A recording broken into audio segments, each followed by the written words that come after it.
Assalamualaikum warahmatullahi wabarakatuh. Waalaikumsalam. Perkenalkan, saya dari mahasiswa IAIN Pontianak jurusan Akuntansi Syariah. Di sini saya akan memaparkan materi yang berjudul Laporan Keuangan Entitas Syariah. Sebelum masuk ke dalam materi, perkenalkan nama saya Orif Fakri Waku Alamsyah dengan NIM 12316067. Dan saya Muhammad Irian Nuria II dengan NIM 1316024. Laporan keuangan entitas syariah ini sebelum kita masuk ke lebih dalam lagi kita akan membahas latar belakangnya. Laporan keuangan entitas syariah ini memiliki urgensi yang sangat tinggi seiring pesatnya pertumbuhan industri keuangan Islam di Indonesia. Menurut adanya pertanggungjawaban yang tidak hanya kuat secara finansial tetapi juga sesuai dengan etika Islam.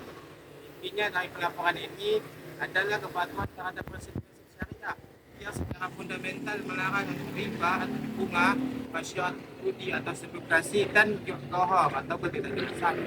Kami nantinya laporan ini didasarkan pada landasan hasil real dan prinsip bagi hasil di mana risiko dan keuntungan dibagi bersama antara lembaga nasabah dan serta penyusunan laporan ini merujuk pada PSAK syariah yang dikeluarkan oleh Ikatan Akuntan Indonesia atau IAI, memastikan bahwa setiap transaksi memenuhi kriteria hukum dan syariat. Baik, selanjutnya yaitu ada tujuan juga teman-teman. Nah, tujuannya ini yaitu tujuan pelaporan keuangan syariah ini bersifat ganda. Nah, selain menyediakan informasi finansial bagi pengambilan keputusan ekonomi, laporan ini juga berfungsi sebagai alat pertanggungjawaban teman-teman. Jadi sebagai alat pertanggungjawaban amanah. Nah, laporan ini harus mampu mengevaluasi sejauh mana entitas telah memenuhi kepatuhan syariah compliance dalam operasionalnya. Nah, karakteristik unik ini tercermin dalam komponen laporan yang wajib memuat dua laporan tambahan yang bersifat sosial, yaitu laporan sumber dan penyaluran dana zakat dan laporan sumber dan penggunaan dana kebajikan. Kehadiran laporan-laporan ini menggarisbawahi fungsi sosial entitas dan tanggung jawab mereka dalam mengelola dana diswaf, yaitu zakat, infak, sedekah, dan wakaf sebagai bagian dari amanah umat. Baik, lanjutkan lagi tentang komponen laporan keuangan syariah oleh rekan saya. Nah, komponen laporan keuangan entitas syariah ini terbagi menjadi dua. Yang pertama yaitu laporan komersial yang berisi neraca, laba rugi, perubahan ekuitas dan arus kas ini untuk melihat kondisi keuangan lembaga. Nah, kedua, laporan sosial yang berisi laporan zakat, dana kebajikan dan catatan atas laporan keuangan untuk memastikan dana umat dikelola sesuai dengan syariat. Singkatnya itu, laporan komersial ini fokus kepada keuangan lembaga, sedangkan laporan sosial ini berfokus kepada amanah dan dana umat. Baik, saya lanjutkan tentang laporan posisi keuangan. Nah, laporan posisi keuangan ini teman-teman ada yang namanya aset. Nah, aset ini teman-teman sama seperti konvensional, yaitu harta atau sumber daya yang dimiliki lembaga. Nah, itu yang dimaksud dengan aset. Yang kedua ada juga liabilitas, yaitu ataupun kewajiban. Nah, utang atau kewajiban yang harus dibayar kepada pihak lain, yaitu pengertian dari liabilitas. Nah, ketiga juga ada ekuitas teman-teman, yaitu hak pemilik setelah dikurangin semua kewajiban. Dan ada juga dana syirkah temporer. Nah, inilah perbedaan utama dengan laporan keuangan konvensional. Dana ini berasal dari pihak ketiga yang menitipkan modal untuk diinvestasikan berdasarkan prinsip bagi hasil atau kerugian. Dan ada juga rumusnya, yaitu aset sama dengan liabilitas ditambah dana syirka temporer plus ekuitas. Nah, jadi itu rumus tentang laporan posisi keuangan. Nah, selanjutnya ada juga laporan laba rugi pada entitas syariah yang dia akan bacakan oleh teman saya. Nah, laporan laba rugi pada entitas syariah ini terdapat dua unsur. Yang pertama adalah unsur penghasilan dan beban. Disajikan layaknya laporan laba rugi umum mencakup pendapatan dan margin jual beli atau murabahah hasil investasi dan beban operasional. Dua elemen pembeda utama adalah adanya pihak ketiga atas bagi hasil atau HPKBH. Bagian keuntungan dari hasil investasi ini menjadi dana milik dana syurga temporer atau DST. Pelakuan akuntansi HPKBH tidak dilaporkan sebagai beban bunga atau beban operasional. HPKBH ini merupakan alokasi keuntungan atau kerugian yang dibagi antara entitas dan pemilik dana.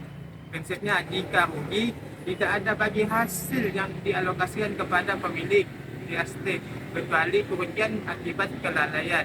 Nah, jadi rumusnya itu adalah pendapatan total dikurang HPKBH sama dengan pendapatan versi entitas syariah.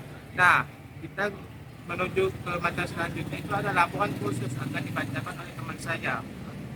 Nah, laporan khusus teman-teman atau fungsi sosial. Ini ada dua, zakat, kebajikan. Nah, zakat itu adalah sumber zakat, kebajikan adalah sumber dana, teman-teman. Itu perbedaannya. Zakat di sini itu zakat dari internal entitas, nasabah atau pihak lain. Sedangkan kebajikan itu berasal dari infak, sedekah, denda keterlambatan, dan dana non halal jika ada. Zakat itu penyaluran, sedangkan kebajikan adalah penggunaan. Nah, zakat ini teman-teman harus disalurkan kepada 8 golongan atau 8 asnaf penerima zakat sesuai dengan syariah. Sedangkan kebajikan itu digunakan untuk kepentingan umum, sosial, pinjaman qardul hasan atau menalangi kerugian sosial. Nah, itu yang perbedaan teman-teman. Saya lanjutkan tentang akuntansi pembiayaan. Dalam pembiayaan syariah terdapat dua model utama yang sering digunakan, murabahah dan mudarabah.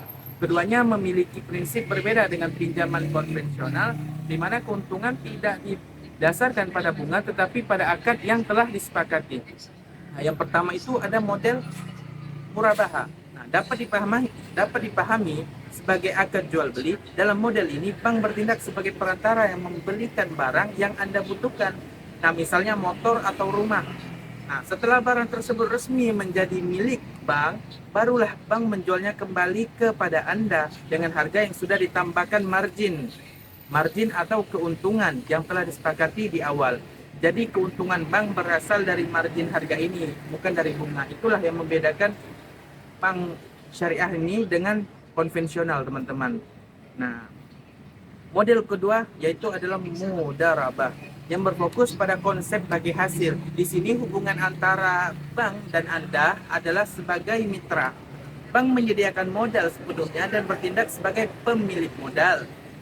Nah, sebagai pemilik modal, sementara peminjam bertindak sebagai pengelola usaha. Jika bisnis yang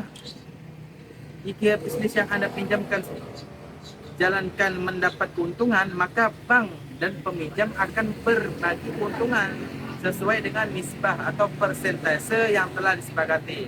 Nah, yang menarik teman-teman, jika terjadi kerugian, bank akan menanggung seluruh kerugian modal tersebut, kecuali kerugian tersebut disebabkan oleh kelalaian Anda sendiri, tidak ditanggung oleh bank, teman-teman. Nah, dengan demikian, risiko ditanggung bersama mencerminkan prinsip keadilan. Nah, itulah yang mencerminkan prinsip keadilan dalam Islam, teman-teman. Nah, itulah perbedaan pertama itu tentang murabahah dan mudarabah, teman-teman. Nah, baik, mungkin cukup sekian dari saya. Selanjutnya akan disampaikan kesimpulan dari rekan saya. Juga kesimpulan di sini adalah laporan keuangan entitas syariah atau LKS penting karena tidak hanya memberikan informasi finansial tetapi juga membuktikan kepatuhan pada prinsip Islam. Laporan ini terdiri dari laporan komersial dan laporan sosial yang menekankan tanggung jawab pengelolaan dana umat. Dalam praktiknya, entitas syariah ini menggunakan murabahah dan mudarabah sebagai model pembiayaan pengganti bunga.